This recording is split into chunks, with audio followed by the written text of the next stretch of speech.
오늘 전해드릴 하나님의 말씀은 하나님 말씀의 의미를 깨달다. 본문으로는 마태복음 5장 27절, 28절로 정했습니다. 마태복음 5장 27절, 28절 두 절이니까 다 같이 한 목소리를 들어보겠습니다. 시작. 옛사람들이 너는 간음하지 말라 하고 말하였음을 너희가 들었으나 나는 너희에게 이르노니 누구든지 여자를 보고 그녀에게 음욕을 품는 자는 이미 마음속으로 그녀와 간음하였느니라. 오늘 본문으로 정한 마태복음 5장 27절, 28절에는 간음에 대한 하나님의 말씀의 의미를 깨닫지 못한 사람들에게 예수님께서 하신 말씀입니다. 예수님은 말씀 그 자체를 지키는 것뿐만 아니라 당연히 말씀에 기록된 그 글자에 대한 의미도 지켜야죠. 그죠? 그것뿐만 아니라 말씀이 주는 정신, 또 마음의 태도까지도 완전한 마음으로 지켜야 한다고 말씀하고 있는 겁니다. 27절에 보면 옛사람들이 말하였다는 표현은 당시의 사람들은 대부분 성경을 가지고 있지 못했습니다. 그래서 회당에 나와야 성경을 들을 수 있었습니다. 그래서 옛사람들이 말하였다 이렇게 표현하고 있는 겁니다. 하지만 주님께서 바리새인들에게는 표현을 다르게 했습니다. 기록된 바 아니면 너희가 읽어보지 못하였느냐 이런 식으로 말씀하셨습니다. 왜냐하면 바리새인들은 성경을 가지고 있었기 때문입니다. 이 구절이 말씀하시는 바는 바리새인들이 생각하는 것보다 훨씬 더 높은 기준을 제시하고 있는 겁니다. 당연히 예수님은 하나님이시니까 예수님의 기준이 성경 말씀의 기준과 같은 거죠. 그러니까 하나님께서 가장 중요하게 여기신 것은 행위는 조금 부족할지 모르지만 마음의 상태가 바르다면 괜찮다는 겁니다. 그러니까 마음 상태가 더 중요한 겁니다. 누군가 육신으로 간음하지 않았다 해도 마음속으로 음욕을 품는다면 그건 주님 앞에서 잘못된 겁니다. 그런데 바리새인들은 하나님의 말씀을 아주 최소화해서 자기들이 지킬 수 있는 것만 추려서 이것만 잘 지키면 문제가 없다 그렇게 가르쳤던 겁니다. 하지만 예수님께서는 절대로 그렇지 않다고 지적하고 계신 겁니다. 주님께서는 여기서 율법의 어떤 한 조문을 해석해 주신 것만이 아니라 율법 전체의 정신을 설명해 주고 계신 겁니다. 그러니까 간음하지 말라는 말씀은 다른 여자를 그런 마음을 갖고 보지 말라는 겁니다. 이게 하나님이 주신 법률의 정신이고 여기서의 핵심은 모든 문제를 바라보는 우리의 마음이 중요하다는 겁니다. 모든 사람은 죄를 지었습니다. 그리고 이 죄들은 마음으로부터 시작합니다. 그렇다면 좀 자극적으로 보이는 옷차림은 어떨까요? 주님께서 하신 말씀은 우리의 옷차림도 중요하겠지만 그보다 훨씬 더 근본적인 문제는 우리의 마음이라는 것이 문제입니다. 여러분도 한번 생각해 보세요. 예수님께서 이 말씀을 하실 때, 그러니까 2000년 전에 평범한 여자들이 입고 다녔던 옷차림은 어땠을까요? 그림에 한번 보시거나 또 동서양을 막론하고 다 긴 옷차림이었습니다. 거의 눈만 빼고는 다 가렸다고 보시면 돼요. 지금처럼 짧은 옷이나 딱 달라붙는 옷, 그런 옷을 입은 여자는 없었습니다. 그런데 남자들이 그런 옷차림을 한 여자를 보고 음욕을 품었다는 겁니다. 그러니까 좀 자세히 구분해서 보면 옷차림의 문제는 여자들이 어떤 옷을 입느냐보다 훨씬 더 본질적인 문제를 지적하고 있는 겁니다. 결국 간음하지 말라는 말씀을 따르기 위해 교회가 어떤 제도로서 여자들의 옷차림을 구제한다고 해서 문제가 해결되는 것은 아니라는 겁니다. 그렇다고 해서 그리스도인에게 있어서 죄의 몸을 가리는 게 중요하다. 이걸 간과해서도 안 되는 겁니다. 그렇죠? 교회가 자매님들의 옷차림을 규제할 수는 있겠죠. 그죠? 뭐 어디를 입어라, 어디보다 길게 입어라, 어떻게 해라 있겠죠. 그러나 형제들의 마음은 규제할 수가 없습니다. 그래서 그리스도와 같은 마음으로 새롭게 변화를 받아야 한다고 성경은 말하고 있는 겁니다. 한번 확인해 보겠습니다. 로마서 12장 2절입니다.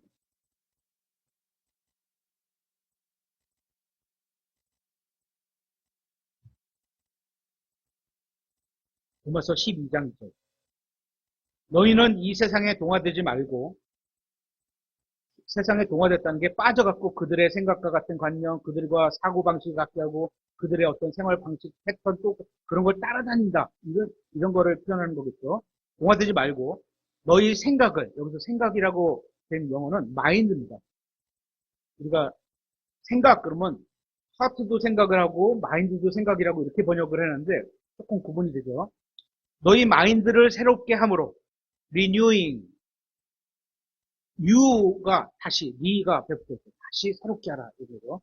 변화를 받아 하나님의 그 선하시고 받으실 만하며 완전하신 뜻이 무엇인지 검증하도록 하라. 입증하라 이겁니다. 마인드가 새롭게 변화됨. 어떤 마인드로 변화되는 거죠? 어떻게 살아가라는 거죠? 예수님과 같은 마인드를 가지라는 겁니다. 이게 핵심인 겁니다. 계속해서 29절에 만일 내 오른 눈이 너를 걸려 넘어지게 하거든 그것을 빼내어 내게서 던지라. 이렇게 딱 하니까 눈이 죄를 지면 눈을 빼서 버려라. 이렇게 받아들이면 안 돼요. 그렇게 말씀하신 의미가 있는 겁니다. 너 지체 중에 하나가 없어지고 내 온몸이 지옥에 던져지지 않는 것이 내게 유익하니라. 만일 내 오른손이 너를 걸려 넘어지게 하거든 그것을 잘라내요. 실제로 잘라버려라. 이런 얘기가 아닙니다. 이것도. 그죠? 그렇게 할 정도로 중요하다는 거예요. 다음 말씀하신 게 너에게서 던지라. 내 지체 중 하나가 없어지고 내 온몸이 지옥에 던져지지 않는 것이 내게 유익하니라. 정말 극단적인 표현입니다. 그죠? 눈을 빼고 손을 잘라라. 하지만 표현이 극단적일 수밖에 없는 이유가 있습니다. 왜냐? 정답은 항상 극단적이기 때문입니다. 예를 들어 여러분이 수학 시험을 본다고 한번 해보세요. 은솔이 한번 풀어보세요.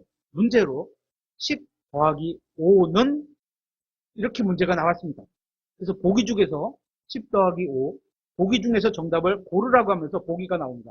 1번 12, 2번 13, 3번 14, 4번 15, 5번 16 이렇게 주었다고 해보세요. 여기서 정답이 뭐죠? 그쵸? 4번 15죠. 딱 하나만 정답입니다. 예를 들어서 14나 16이 15하고 조금밖에 차이가 안 나잖아요. 1밖에 차이 안 나니까. 그렇다고 정답으로 해줄 수 있냐? 없다는 거예요. 그죠? 그렇다고 4번에 15만 정답이다. 이랬더니 누군가가 야, 그거 너무 극단적인 거 아니야? 너무 편협한 거 아니야? 이렇게 생각하는 사람은 없을 겁니다. 그죠? 정답은 그래서 극단적인 거예요. 주님께서는 내가 눈을 들어 죄를 지었으니 눈을 빼내라.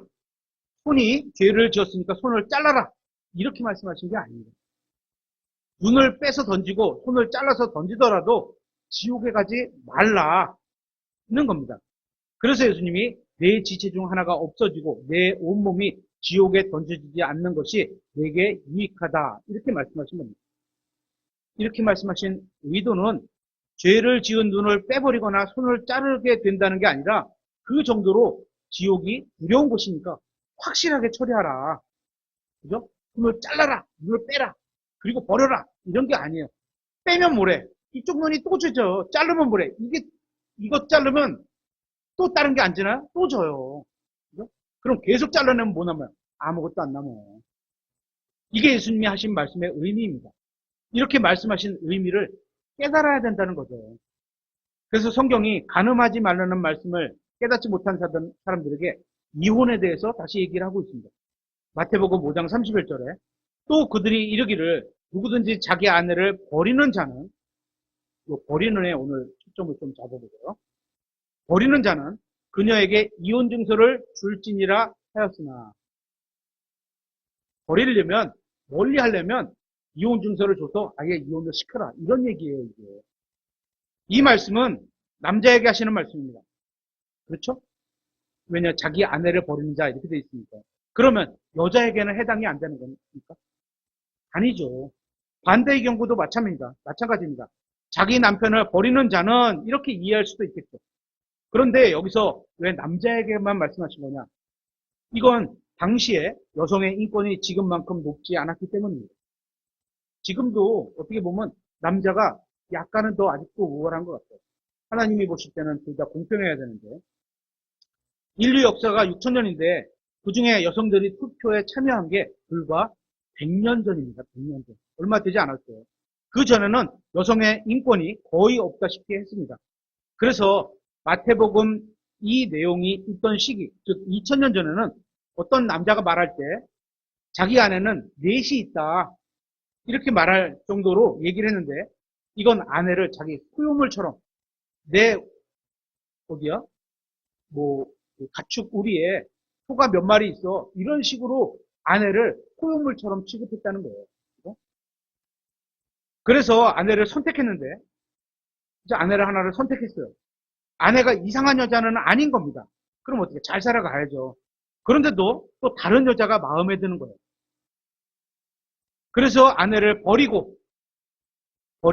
버리고라는 데 오늘 중점을 잡으러 할게요. 버리고 핑계를 만들어서라도 버리려는 겁니다. 버리려는 정당한 어떤 이유가 없어요. 그런데 예를 들어서 요즘으로 말하면 사랑하지 않는다. 사랑이 식었어. 없어졌어. 또 말을 듣지 않는다. 어떻게 아내가 말을 안 들어. 가치관이 맞지 않는다. 살아가고 어떤 생각이 너무 안 맞아. 스타일이 맞지 않는다. 또 요즘처럼 이런저런 이유를 들어서 아내를 버리려는 겁니다. 예수님이 하신 말씀은 그러지 말라는 거예요. 이건 남자들에게 하신 말씀인데 오늘날은 똑같은 의미에서 여자들에게도 적용해도 전혀 문제가 없어 보입니다.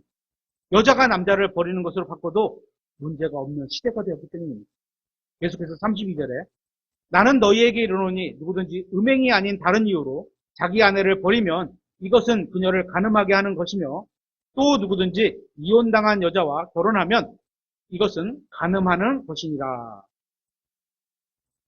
이 말씀을 보면 이혼에도 정당한 이유가 있을 수 있다는 것을 말씀하고 있습니다. 성경에 따르면 배우자의 죽음, 차별이죠. 그리고 배우자의 음행이 있는 경우에는 이혼이 정당할 수 있는 이유라는 겁니다. 그런 이유로 이혼이 된 거라면 정당하게 재혼할 수 있다는 겁니다. 그러다 보니까 당시 남자들이 아내가 간음하게 하도록 만드는 여건을 조성해놓고 어떻게? 배우자가 간음을 했어. 그러면 정당하게 이혼을 할 수 있다는 거예요. 근데 배우자가 정상적으로 잘 살아. 그런데 어떻게 이혼을 하려고 하니까 아내를 버려. 멀리해. 저쪽에서도. 이런 거예요. 그 단어가 버리다라고 번역한 풋어웨이예요. 아내의 간음을 이유로 이혼하려고 했던 겁니다. 아내가 먼저 간음한 게 아니에요. 멀리 떨어져 놔서 그렇게 만들려고 하는 거예요. 그렇게 여건을 조성하려는 게 성경이 말씀하시는 put away입니다. 한글로 번역하면 put, 놓다, 놓다 이렇게 놓다, put away, 멀찍이. 어떻게 놓아요? 아내를 멀찍이 놓는다는 거예요. 그죠? 그러니까 자신으로부터 아내를 멀리 떨어져 놓았다는 겁니다. 무엇을 멀리 했을까요? 몸을 멀리하고 마음을 멀리한 겁니다. 몸이 옆에 있지만 마음으로 관심을 두지 않은 것도 포함되는 거겠죠. 그죠? 그러니까 이혼하겠다고 이미 마음먹은 겁니다. 그렇게 해서 그녀를 간음하게 만드는 거였어요. 그렇더라도 아내는 어떻게 했어야 돼요? 주님을 향한 마음으로 간음하지 말아야 했겠죠. 그죠? 어떤 이유에서건 아내가 이혼되지 않은 상태에서 다른 남자와 한 몸이 되게 만들려는 겁니다. 이런 남자가 그랬던 거예요. 그 당시 남자들이 이런 속성을 갖고 있던 거예요. 그게 put away입니다. 버렸어. 이렇게 된 거예요. 마음과 몸을 멀리하는 겁니다. 그런 버려진 여자와 한 몸이 되는 건 간음하는 거죠. 그죠? 남편이 있는데 여자를 멀리다 놨는데 이 여자가 외로워서 딴 남자하고 있으면 그러면 안 되지만 그렇게 되면 간음하는 거죠. 이런 관점으로 보면 지금 우리 주변에 얼마나 많은 간음이 있을까요? 많아요. 너무 성이 문란해졌어요. 하나님 앞에서 정당한 이유로 이혼하지 않고 비성경적인 이유로 이혼하려고 하는 겁니다. 여기서 우리는 결혼과 이혼에 대해서 하나님의 의도하고 계신 의미를 알아야 합니다. 왜냐하면 어쩌면 여러분도 지금 결혼을 유지하고 있는 중에 하나님 보시기에는 이혼당한 여자, 이혼당한 남자와 같은 상태로 놓여 있을 수 있기 때문입니다. 배우자의 마음에서 버려진 상태가 이혼한 상태인 겁니다. 성경은 결혼에 대해서 둘이 하나가 됨을 말씀하고 있습니다. 한번 찾아보겠습니다. 창세기 2장 22절.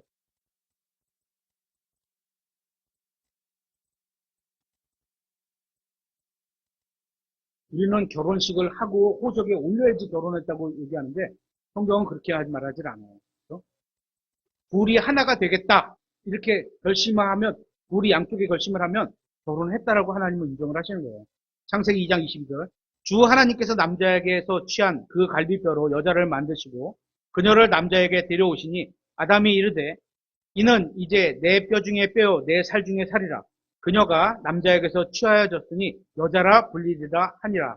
그러므로 남자가 자기 아버지와 어머니를 떠나 자기 아내와 연합하기도 전인데 벌써 아내라고 얘기하고 있어요. 그죠? 결혼하기로 하면 아내입니다. 연합하여 그들이 한 육체가 될지니라. 남자가 여자와 한 육체가 되기 전에도 둘이 하나가 되고로 약속했다면 성경은 그녀를 그의 아내라고 표현하고 있습니다. 그래서 예수님께서 이렇게 말씀하시는 겁니다. 마태복음 19장 3절에 보면 이렇죠. 바리새인들도 그분께 와서 그분을 시험하여 그분께 이르되 남자가 무슨 이유로든이 아니에요. 모세가 말한 건 두 가지밖에 없어요. 차별과 상대방의 간음 두 가지밖에 없어요. 근데 바리새인들은 예수님을 시험하기 위해서 그걸 살짝 바꾸는 거예요. 어떻게? 무슨 이유로든 이런 걸 꼬집어낼 수 있어야 되죠. 자기 아내를 버리는 것이 여기서 버리다가 put away예요. 그죠? 멀찌감치 하는 것이 하나님은 둘이 하나가 되는 걸 결혼이라고 했는데 이게 다시 갈라지는 걸 말하는 거죠. 율법에 만나니까 하매 그분께서 그들에게 대답하여 이르시되 처음에 그들을 만드신 분께서 그들을 남성과 여성으로 만드시고 창세기 말씀하시는 거죠. 말씀하시기를 이런 까닭으로 남자가 아버지와 어머니를 떠나 자기 아내와 연합하여 둘이 하나가 됐어. 연합하기로 했어. 그들 둘이 한 육체가 될지니라 한 것을 너희가 읽어본 적이 없느냐? 그게 결혼이라는 거예요. 따라서 그들이 더 이상 둘이 아니로 한 육체이니 그러므로 하나님께서 함께 결합하신 것을 사람이 나누지 못할지니라 하십니다. 결혼은 둘이 한 육체로 살아가는 겁니다. 앞에서 말씀드린 것처럼 몸만 하나로 살아가는 게 아니라 한 육체와 같이 마음도 하나로 살아가는 겁니다. 아직 결혼하지 않은 청년들은 이런 관계를 믿음으로 유지할 수 있는 배우자를 선택하시기 바랍니다. 그리고 현재 부부로 살아오고 계시는 분들은 자신이 배우자에게 이런 배우자인가 스스로 점검해 보시기 바랍니다. 여러분이 결혼을 했을 때 배우자의 어떤 면을 보고 결혼하기로 하셨나요? 아직 결혼하지 않은 청년들은 이성의 어떤 면을 보고 결혼 배우자로 결정하실 건가요? 외모? 잘생기고 예쁜 거? 나쁜 거 아니죠. 그죠? 또 재력이나 경제력? 재산이나 경제력? 또 많은 게 나쁜 거 아닙니다. 그죠? 학력, 사회적 지위, 연봉 이런 게 나쁜 거 아니에요. 높다고. 그죠? 그것도 아니면 배우자의 사역? 이런 것도 나쁜 게 아니죠. 하지만 여러분이 배우자를 선택할 때 가장 중요하고 가장 크게 보아야 할 부분은 성경을 하나님의 말씀으로 믿는 믿음이 있는가. 그거를 얼마나 무겁게 크게 두고 살아가는가. 그걸 보고 결정하라는 거예요. 왜냐하면 아까 앞에서 언급한 것들 외모, 재산, 사회적 지위, 학력, 연봉 뭐 이런 것들은 지금 있다가 해도 없어질 수도 있는 겁니다. 그죠? 없다가도 생길 수도 있습니다. 하지만 하나님의 말씀을 믿는 믿음은 그런 것들보다 훨씬 더 가치가 있는 것이기 때문입니다. 그래서 결혼은 신중해야 하는 겁니다. 다시 말씀드리지만 결혼은 둘이 한 몸이 되는 잠자리와 같은 겁니다. 히브리서 13장 4절에 그렇게 말씀하고 있죠. 그렇게 신중하게 배우자를 선택해서 결혼을 했어요. 그죠? 만약에 결혼 조건으로 제일 중요하게 여기던 어떤 것이 없어져. 결국 상대방에 대한 마음이 떠나게 될 수 있습니다. 그게 성경이 말하는 put away가 된 상태인 겁니다. 그러면 하나님이 보실 때 이혼을 하게 된 겁니다. 다시 마태복음 5장 32절을 보겠습니다. 마태복음 5장 32절. 나는 너희에게 이르노니 누구든지 음행이 아닌 다른 이유로 자기 아내를 버리는 거예요. 버리면 이것은 그녀를 간음하게 하는 것이요. 멀리 떨어져 놨어. 그랬더니 어떻게? 아내를 간음하게 만든다는 거예요. 또 누구든지 이혼당한 여자와 그렇게 어떻게 된 여자와 그거를 표현을 어떻게? 이혼 당했다고 표현하는 거예요. 여자와 결혼하면 그것은 간음하는 것입니다. 이 말씀은 아내를 버리는 것과 간음하게 하는 것과 이혼당한 여자를 같은 의미로 말씀하고 있습니다. 아내를 버린 것, 간음하게 하는 것, 간음한 거 아니야. 하게 하는 거야. 그죠? 영어 성경으로 보면 중간에 기호 하나가 있어. 콜론이 영어 성경으로만 있어요. 영어 킹제임스 성경을 한글로 번역하면서 저는 이제 이런 게 좀 많이 아쉽게 생각하는 부분인데요. 그 중에 콜론과 세미콜론이 없어진 겁니다. 콜론은 어떤 의미냐면 앞에서 말한 내용을 설명하거나 예시를 들어서 사용을 할 때 쓰는 단어입니다. 그러니까 앞에서 뭔가를 말했는데 그거를 다른 면으로 똑같은 의미에서 또 쓰는 거예요. 그죠? 세미콜론은 두 문장의 완전하게 나눌 수는 있지만 마치 엔드와 같이 둘을 연결해주는 그럴 때 사용합니다.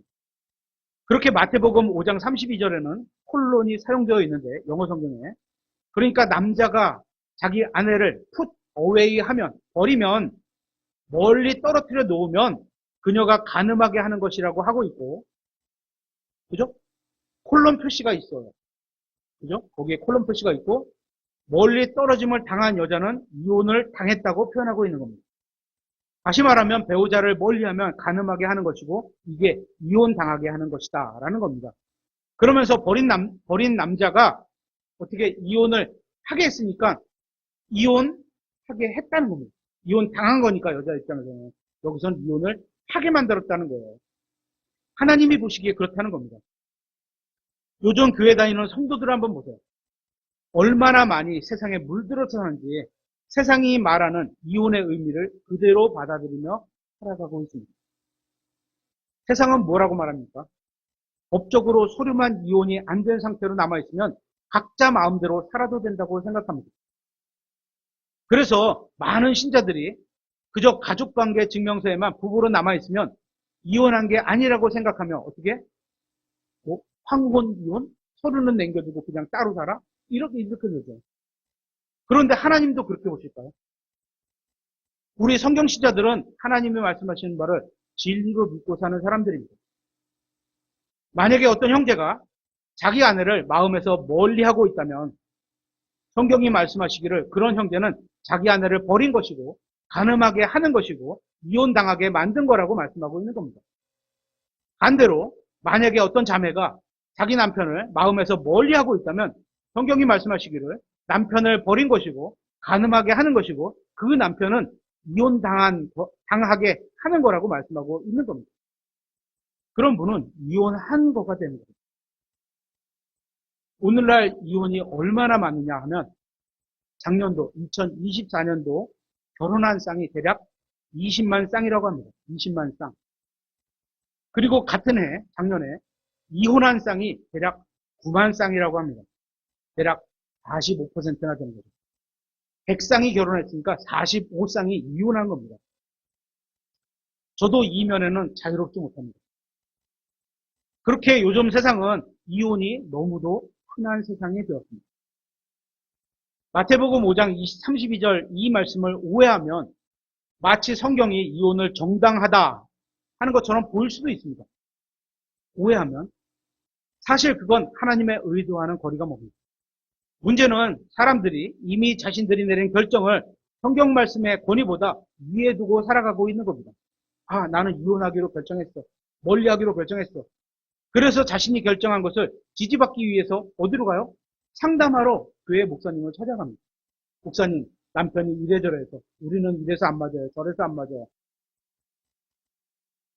그리고 자기들이 원하는 답을 목사님이 해주면 어떻게? 그대로 그 교회에 다니고 자기들이 원하는 것과 다른 답을 주면 다른 답을 줬다는 건 뭐예요? 하나님이 원하시는 거는 자매님이 상대방을 용서하고 사랑으로 계속 살아가는 겁니다. 그럼에도 불구하고 살아가는 겁니다. 이러면 어떻게? 고민도 없이 교회를 떠나게 되죠. 그러면서 교회를 떠날 때 다른 이유로 되겠죠. 아우 내가 목사님하고 상담했는데 나 이혼하지 말래. 나는 그렇게 못하겠어. 이렇게 말 안 하겠죠. 하지만 성경은 이혼의 개념과 문제에 있어서 굉장히 분명하게 말씀하고 있습니다. 하나님은 결혼과 이혼과 재혼에 관한 하나님 자신의 관점은 무엇인지 분명하게 보여주고 있습니다. 사람들이 하나님의 말씀이 아닌 자기 생각대로 이 문제를 대하고 싶어 하기 때문에 결국 문제가 일어나는 겁니다. 왜? 자기 판단과 생각을 하나님의 말씀의 권위보다 더 위에 두는 거예요. 나는, 난 상관없어. 이런 거죠. 마태복음 5장 32절에 나는 너희에게 이르노니 누구든지 음행이 아닌 다른 이유로 자기 아내를 버리면 음행이 있고 아내를 버릴 수도 있다. 이렇게 표현하는 거예요. 버릴 수도 있다. 이것은 그녀를 간음하게 하는 것이며 또 누구든지 하지만 거꾸로 음행이 아니면 아내를 버리지 마라. 이런 의미예요. 그녀를 간음하게 하는 것이며 또 누구든지 이혼당한 여자와 결혼하면 그것은 간음하는 것이니라. 하나님께서는 정당한 이혼 사유가 무엇인지 직접 알려주셨습니다. 그것 음행이라는 겁니다. 여기서 말하는 음행은 남편이나 아내가 다른 사람과 동침하는 겁니다. 그러면 그게 간음이 되는 거겠죠. 그리고 이 말씀에서 하나님의 말씀과 남자들이 행하는 순서를 한번 비교해 보세요. 순서. 하나님은 간음이 아니라면 여자가 간음을 안 했어. 아니라면 아내를 버려서는 안 된다는 겁니다. 그렇죠. 그런데 남자들은 어떻게 하죠? 버리면 돼요, 안 해요? 아내가 간음을 안 했는데 버리면 돼요, 안 돼요? 안 돼. 근데 이미 아내를 버리려고 마음 먹었어. 그러니까 간음을 유도하게 만드는 거예요. 순서를 보세요. 아내가 간음을 안 했다면 버리면 안 되죠. 그랬더니 악한 방법을 쓰는 겁니다. 간음하도록 먼저 버리는 거예요. 완전히 진짜 악한 거죠. 그렇게 해서 아내가 마음과 몸이 버려짐을 당하게 해서 다른 남자와 한 몸이 되게 만들려는 겁니다. 하나님이 이혼을 허락하신 말씀을 정당화하려고 음행을 어떻게 조장하는 거예요.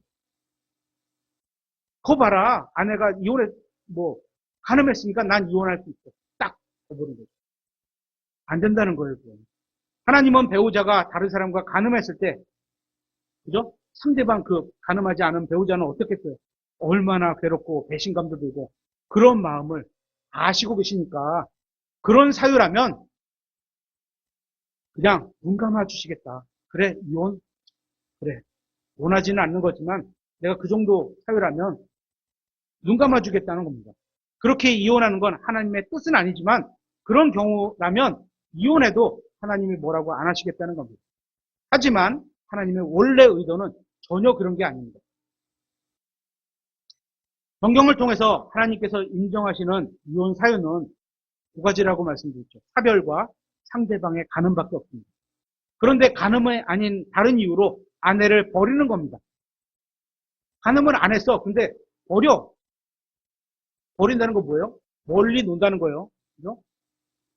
그렇게 해서 허락하시는 사유로 만들기 위해서 아내를 외롭게 멀리 두고 마음으로부터 멀리 했던 겁니다. 이런 문제가 그 당시뿐이었어요. 지금은 어떻죠? 그때나 지금이나 마음이 악한 사람들이 하나님께서 말씀하시는 이혼에 대해서 의미를 바르게 깨닫지 못하고 있는 겁니다. 말라기서 2장 16절에 이렇게 되어 있습니다. 주 곧 이스라엘 하나님께서 이르시되 나는 아내 버리는 것을 미워하노라. put away. 아내인데 멀리다 놓는 걸 난 미워해. 하나님은 그거 원하시지 않고 미워해. 이런 거예요.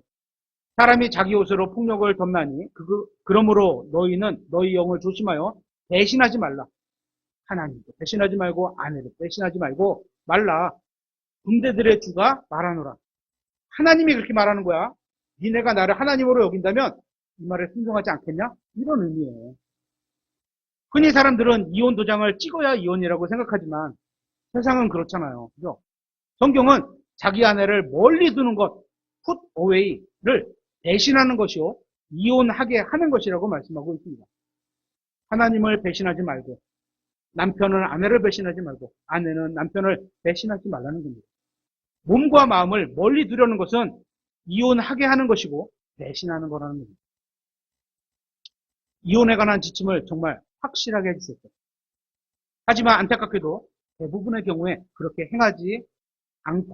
행하고 있지 않은 걸 보게 됩니다. 그리고 다시 마태복음 19장을 한번 보겠습니다. 마태복음 19장 3절부터. 여기에도 이혼에 관한 문맥이 있는데요. 보겠습니다. 마태복음 19장 3절.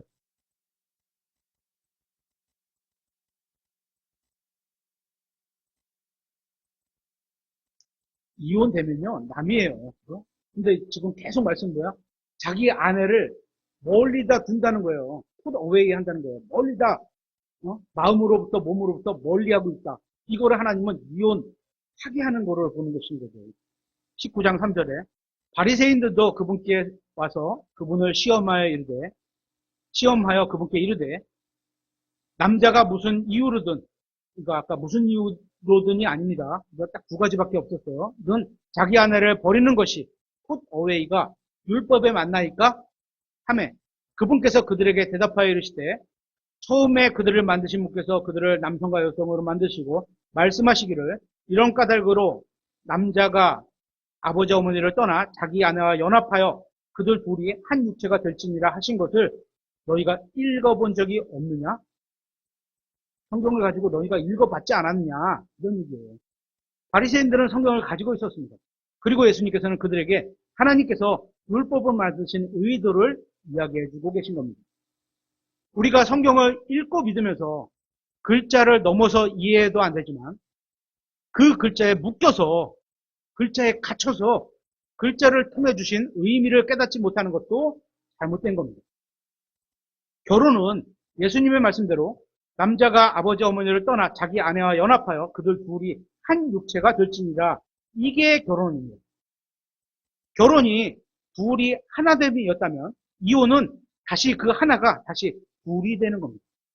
마음과 몸이 다시 둘이 되는 것. 이게 이혼인 겁니다. 계속해서 6절에 따라서 그들이 더 이상 둘이 아니요 한 육체이니 그러므로 하나님께서 함께 결합하신 것을 사람이 나누지 못할지니라 하시니라. 사람이 나눠요 못 나눠요? 나눠요 못 나눠요? 나누죠. 하나님의 말씀을 믿지 않으니까 나누게 되는 거죠. 저도 예외가 아닙니다. 그죠? 7절 그들이 그분께 이르되 하나님의 말씀을 얼마나 우리가 가볍게 여기고 사는지 아시겠죠? 나눈다는 거예요. 하나님은 못 나눈다고 나누지 못한다고 딱 얘기하셨는데 사람은 나눠요. 그들이 그분께 이르되 그러면 어찌하여 모세는 이혼 증서를 주고 그녀를 버리라고 명령하였나니? 버리려면 이혼 증서를 줘서 그녀도 나가서 평안하게 살 수 있도록 어쩔 수 없이 이렇게 했다. 이런 의미예요, 이게. 하나님은 그들이 이혼하는 것을 원치 않으시지만 그렇게 허락하신 이유를 아랫절에서 설명하고 있습니다. 8절에. 그분께서 그들에게 이르시되 모세가 너희 마음이 강팍함으로, 여기서 강팍하다는 게 하드는 있어요. 딱딱하다, 차갑다, 하드. 우리가 아이스크림 먹을 때 딱딱한 거를 하드라고 하잖아요. 딱딱하다, 이런 거요. 마음이 차갑고 딱딱한 거예요. 너희가 너희 아내를 버리도록 허락하였으나 어쩔 수 없이 허락했는데 처음부터 그것은 그렇게 하지 아니하는. 이게 하나님의 말씀이 주실 때는 그렇게 하지 않았어. 근데 너네 남자들이 아내를 버리는 게 너무나 하나님의 뜻에 어긋나다 보니까 여자들은 당하는 입장이었어. 무조건 그 당시는. 9절에 내가 너희에게로는 누구든지 음행 외에 다른 이유로 자기 아내를 버리고, 또 다시 말씀드려요. 버릴 수 있는 이유는 아내가 음행을 했을 때 버리라는 거예요. 그런데 이들은 어떻게? 음행을 안 했는데도 버리는 거예요. 다른 여자를 구하려고. 이러지 말아요. 다른 여자와 결혼하면, 결혼이 뭐라 그랬어요? 둘이 하나가 되는 게 결혼이라 그랬어요. 우리는 호적에 올리고 이런 거 자꾸 세상적인 관념에다가 딱 맞춰놓고서 내가 호적에만 안 올리면 결혼이 아니야. 이렇게 생각하는데 완전히 세상적인 사고방식이죠. 이혼도 마찬가지예요. 이혼, 가족공과증명서에 이혼, 이렇게 돼야지만 이혼이라는, 성경은, 하나님은 그거 아니에요. 너희가 둘이 하나가 되면 결혼이고, 그거 하나 된 게 떨어지고 나면 이혼된 거예요. 또 누구든지 버림받은 여자와 결혼하면 그것도 간음하는 것입니다. 너희 마음이 강팍함으로 이렇게 돼 있잖아요. 남자가 자기 아내를 버려놓고는 그렇게 여자가 이혼하게 만들어 놓고는 다시 다른 여자랑 또 한 몸이 되려는 겁니다. 마음이 강팍한 남자, 딱딱하고 차가운 남자는 그런 마음을 품고 있기 때문에 버림받은 여자를 보호하려고 모세가 어떻게 이혼 증서라도 써서 그 여자의 어떤 권리를 보호하려고, 그죠? 아니면 어떻게 버림받으면 어떻게 세상 사람들이 지탄할 거 아니에요. 저 어떻게 간음에다 쫓겨났구나 이럴 거 아니에요. 위에서 이걸 써주라고 했던 겁니다. 하지만 이건 하나님의 원래 의도하신 바가 아니었던 겁니다. 하지만 사람이 악해서, 남자들이 악해서 이런 규칙을 만들었을 뿐인 겁니다. 이 내용은 마태복음 5장 내용과 지금 읽은 19장 내용이 똑같은 내용을 말하고 있습니다. 그런데 배우자가 간음을 한 경우에 하나님이 남편에게 원하시는 게 있습니다. 뭐요? 간음한 배우자가 진심으로 용서를 구하면 용서를 해주라는 겁니다. 하지만 용서해주지 않아도 하나님께서 어떻게? 봐주겠다. 이런 겁니다. 하나님께서는 이혼하시는 걸 싫어하십니다. 그게 하나님의 뜻입니다. 이혼 증서를 써서 내보내라고 한 것도 사람들의 마음이 강팍하기 때문에 더 큰 죄를 막고자 그렇게 허락하신 겁니다. 차선으로 허락하신 거예요. 주님께서는 분명하게 음행이 아닌 다른 이유로 이혼한 것을 잘못되었다는 점을 지적하셨습니다. 음행의 경우가 정당한 이혼 사유가 되기는 하지만 그렇더라도 용서할 수 있다면 용서하는 것이 하나님이 원하시는 바인 겁니다. 하나님께서 우리를 용서해 주셨고 그런 은택을 입은 우리도 주님께서 우리에게 하신 것처럼 우리도 다른 사람을 용서해 주기를 원하셨던 겁니다. 여러분은 신앙생활을 하면서 예수 그리스도를 신랑으로 맞게 되어 있잖아요. 결정되어 있어요. 그러면 그분은 우리의 남편이신 거예요. 그렇죠? 예정 약속만 해도 아내와 남편으로 표현이 되니까 예수 그리스도 남편이에요. 근데 우리가 이제 영적으로 한번 바라보죠. 간혹 가다가 그러시냐? 우리 교회는 거의 그런 분 없습니다. 타로점을 봐. 하나님이 아닌 다른 신을 딱 섬겨. 아유, 장난이야. 음행이에요. 영적 음행이에요. 오늘의 운세를 봐. 장난이야. 영적 음행이에요. 장난으로 간음하면 돼요, 안 돼요? 안 되는 거예요. 아, 나 장난이었어. 잠깐 실수였어. 똑같은 거예요, 결론은. 그래? 그렇게 우리도 음행을 저질렀던 자예요. 하나님이 우리를 용서하셨어요. 그러면 그와 마땅히 너희도 상대방이 간음을 하건 음행을 하건 그러면 안 되겠지만 그 사람이 용서를 구하면 용서하라는 거예요. 이것이 주님께서 우리를 사랑하고 계신 방식인 겁니다. 에베소서 5장 25절에 이렇게 되어 있습니다. 남편들아 너희 아내 사랑하기를 그리스도께서 또한 교회를 사랑하사 교회를 위해 자신을 주신 것 같이 하라. 주님께서 우리를 수없이 용서해 주셨습니다. 주님께서 우리를 용서해 주신 것처럼 우리도 그렇게 다른 사람을 용서해 주기를 원하십니다. 이것이 우리를 향한 주님의 사랑입니다.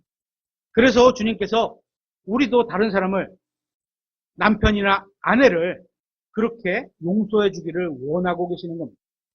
하지만 용서를 구하지 않는다면 상대방이 용서를 구하지 않는다면 어쩔 수 없는 거죠.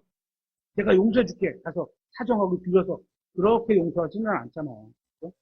자신이 잘못했음을 알고 용서를 구해야지 용서가 되는 거지. 억지로 가서 용서해 줄게. 이건 용서가 아니죠. 하지만 용서를 구하는 사람을 용서해 주라는 거예요. 다시 마태복음 5장으로 가보겠습니다. 33절에 또 옛사람들이 너는 스스로 거짓 맹세를 하지 말고 내가 맹세한 것들을 주께 이행하라 하고 말씀하였음을 너희가 들었으나 나는 너희에게 이르노니 옛사람들이 말한 거는 성경을 가지고 있지 않은 사람들이 누구의 바리새인이나 기타 어떤 대언자들을 통해서 들었겠죠. 그래서 이렇게 표현한 거예요. 하지만 예수님은 이렇게 말씀하시죠. 결코 맹세하지 말라. 결코 맹세하지 말라. 하늘을 두고도 하지 말 것은 그것이 하나님의 왕자이기 때문이요. 땅을 두고도 하지 말 것은 그것이 그분의 발받침이기 때문이며 예루살렘을 두고도 하지 말 것은 그것이 위대한 왕의 도시이기 때문이라. 내가 내 머리를 두고도 맹세하지 말 것은 내가 머리털 하나를 튀거나 검게 할 수 없기 때문이라. 오직 너희 대화는 예할 것은 예하고 아니요 할 것은 아니요 하라. 무엇이든지 이것들 이상의 것은 악에서 나느니라. 주님께서 하시는 말씀의 의미는 단순하죠. 바른 말을 했다면 굳이 맹세할 필요가 없다는 겁니다. 무언가 잘못된 말을 했거나 거짓말하는 사람들이 맹세를 합니다. 특히 어디에서요? 법원에서 하죠. 법원에 가면 증인을 서게 될 때 제일 먼저 하는 게 뭐예요? 선서 그러잖아요. 미국에서는 성경책에다 올려놓고 선서를 하잖아요. 그죠? 어떤 사실에 대해 서로가 자기 주장이 맞다고 하기 때문에 어떻게? 증인, 맹세를 하라는 겁니다. 그러면서 상대방이 거짓말을 했다고 어떻게? 증언으로 싸우게 되는 거죠. 그래서 맹세를 시키는 겁니다. 하지만 진실한 그리스도인은 그럴 필요가 없다는 겁니다. 왜냐하면 항상 진실만 얘기하면 되기 때문입니다. 여러분은 하나님께서 하신 말씀대로 맹세하지 마십시오. 그런 삶을 살지 마십시오. 그리고 아무리 사실이라고 하더라도 우리의 어떤 사정을 얘기했는데 하나님의 이름을 가져다 쓰지 말라는 겁니다. 정말 사실이야. 그죠? 내가 하나님의 이름을 두고 맹세하는데 이런 말 하지 말라는 겁니다. 계속해서 38절에 그들이 눈은 눈으로 이는 이로 갚으라 하고 말하였음을 너희가 들었으나 나는 너희에게 이르노니 너희는 악에 대항하지 말라. 누구든지 내 오른뺨을 치거든 그에게 다른 뺨도 둘러대며 또 어떤 사람이 너를 법에 고소하여 내 겉옷을 빼앗으려 하거든 내 겉옷도 가지게 하고 누구든지 너에게 억지로 1마일을 가게 하거든 그와 함께 2마일을 가며 내게 구하는 자에게 주고 내게 꾸려 하는 자를 너는 외면하지 말라. 이 문맥의 내용은 주님께서는 율법이 요구하시는 글자를 지키는 것에 그치지 말고 율법을 주신 분의 의도를 이해해서 그분이 요구하시는 모든 것에 순종하라는 겁니다. 그걸 가르치고 계신 겁니다. 이 모세 오경에 나온 눈은 눈으로 이는 이로 갚는다는 것은 피해를 준 만큼 갚으면 되는 정의 실현이 되는 겁니다. 그렇죠? 하지만 주님께서는 우리가 정의 실현하는 것에 만족하지 말고 그것보다 더 높은 가치, 더 높은 차원을 원하시는 겁니다. 한마디로 복수하려고 하지 말고 용서해 주라는 겁니다. 이게 주님께서 원하시는 겁니다. 누가 나에게 피해를 준 것을 내가 그에게 똑같이 갚아주는 것이 복수죠. 그죠? 한 대 치면 한 대 치라. 이게 복수죠. 다른 말로 하면 정의 실현입니다. 정의가 구현되는 거죠. 그런데 그렇게 하지 말고 가능하면 용서해 주라는 겁니다. 정의 실현보다 더 나아간 거죠. 한 단계 높은 수준이죠. 성경이 말하는 용서는 우리가 행한 대로 우리에게 갚지 않으시고 주님께서 우리를 용서해 주신 것처럼 우리도 그렇게 다른 사람을 용서해 주기를 원하고 계신 겁니다. 만약에 하나님이 정의 실현만을 하셨다면 하나님이 정의 실현하는 것만 하셨다면 우리는 그 누구도 구원받지 못했을 겁니다. 죄의 시작은 사망이에요. 죄 안 진 사람 없어요. 단 한 사람도 없어요. 한 번만 져요? 수십 번, 수백 번, 수천 번, 수억 번 졌을 거예요. 그죠? 정의 실현만이 하나님이 원하시는 거였다면 우리는 죽어도 싸고 이 자리에 아무도 없을 겁니다. 우리가 죄를 지었을 때 주님께서 우리를 향해 정의 구현을 하셨나요? 아니죠.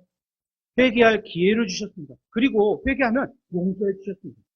마찬가지로 우리도 그렇게 하라는 겁니다. 이건 법으로 정한 의무사항이 아닌 거죠. 그죠? 적어도 법은 최소한의 기준인 거예요. 우리가 율법을 지킨다는 기준은 최소한인 거예요. 그것도 우리가 다 못 지키지만, 시험 성적의 어떤 평가를 봤을 때 60점이 율법을 100점이 아니고 60점으로만 주니까 그것까지만 하면 그래 그냥 그 정도면 정의 실현 정도는 되니까. 하지만 하나님이 원하시는 건 60점 이상, 70점, 80점, 90점 이걸 원하시는 거예요. 우리에게 법으로 정한 의무감으로 행하는 것보다 법이 정해놨어. 이는 이로 한 대만 한 대, 두 대면 두 대 이렇게 정해놨어. 더 높고 고귀한 이유로 행동하기를 원하시는 겁니다. 주님께서는 우리의 마음이 주님의 마음과 같아지기를 원하시는 겁니다. 은혜도 마찬가지죠. 하나님의 은혜를 베풀어 주셔서 구원을 받은 겁니다. 그렇게 우리도 다른 사람에게 은혜롭게 대하기를 원하시는 겁니다. 어떤 의무감에서 하나님이 하라고 해서 하니까, 율법에 그렇게 되어 있으니까, 성경이 하라고 하니까 이를 의무감에서가 아니라 우리가 받은 하나님의 은혜로 말미암아 내가 벌써 하나님의 먼저 은혜를 베풀어 주신 걸 우리가 깨달아 알아.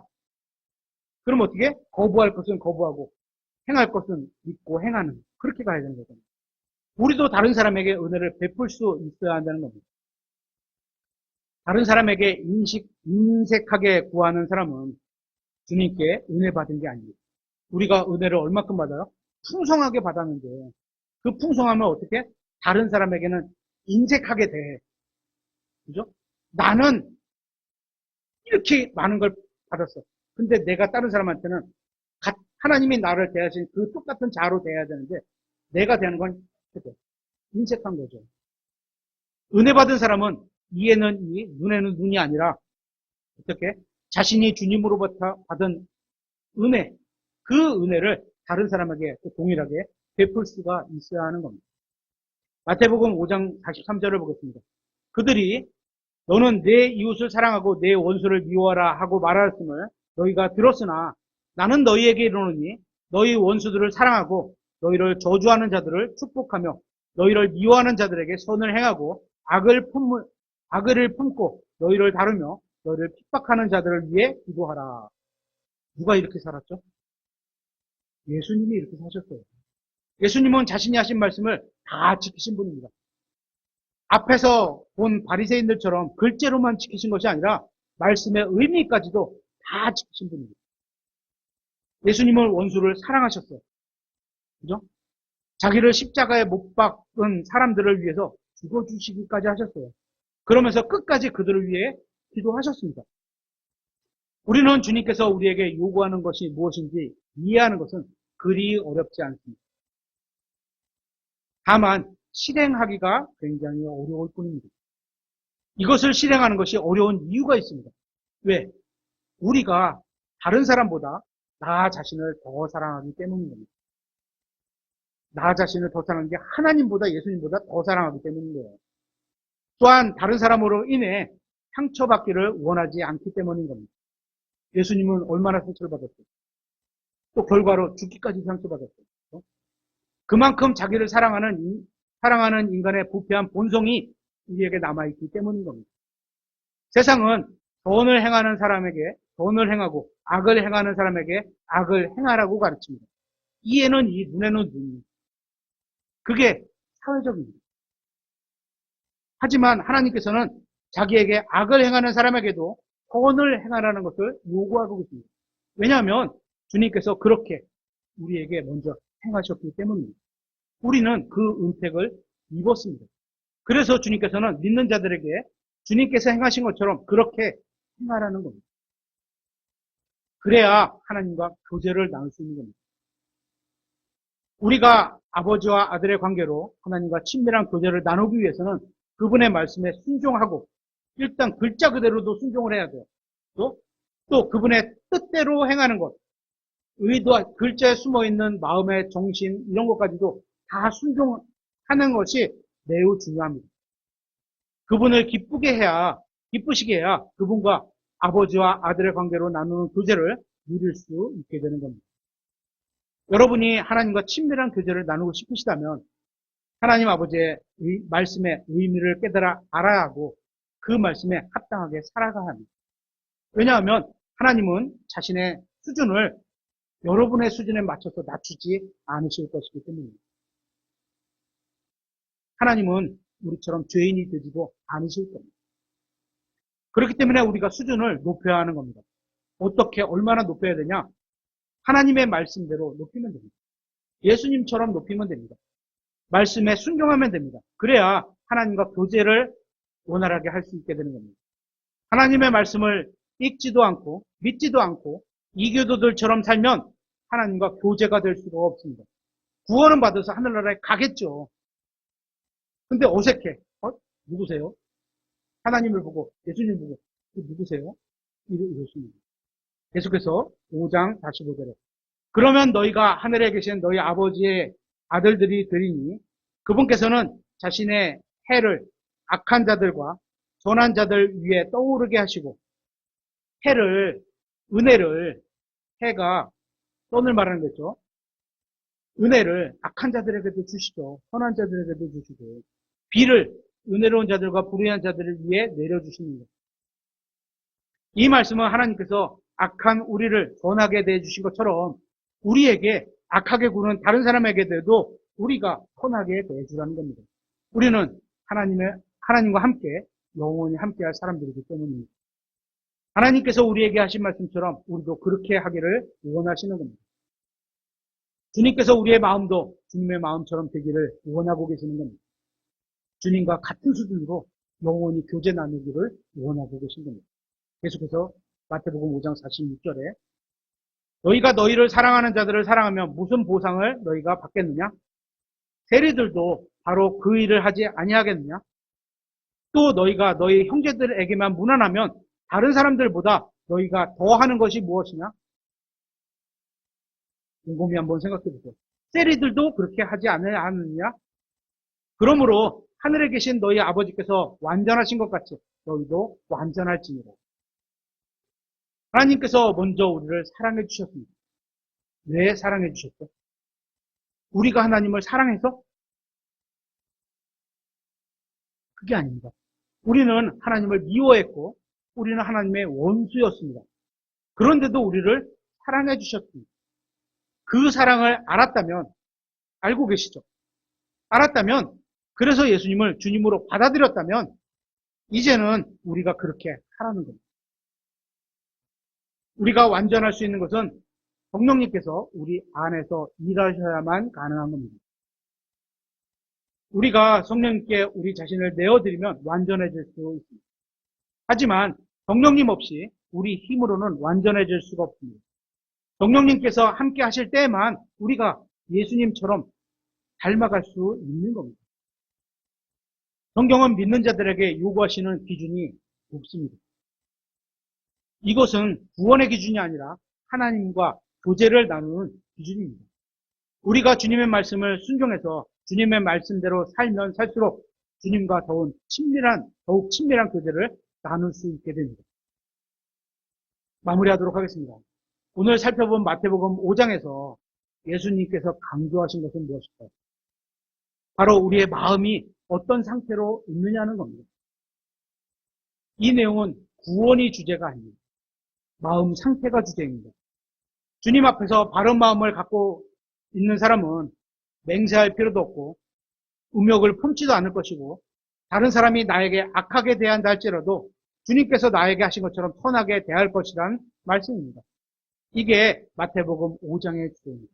우리는 단순히 하나님이 말씀하신 글자의 요구를 지키는 것에만 만족하는 것이 아니라 주님 앞에서 바른 마음을 갖고 주님께서 우리를 사랑하신 것처럼 다른 사람을 사랑해야만 하는 겁니다.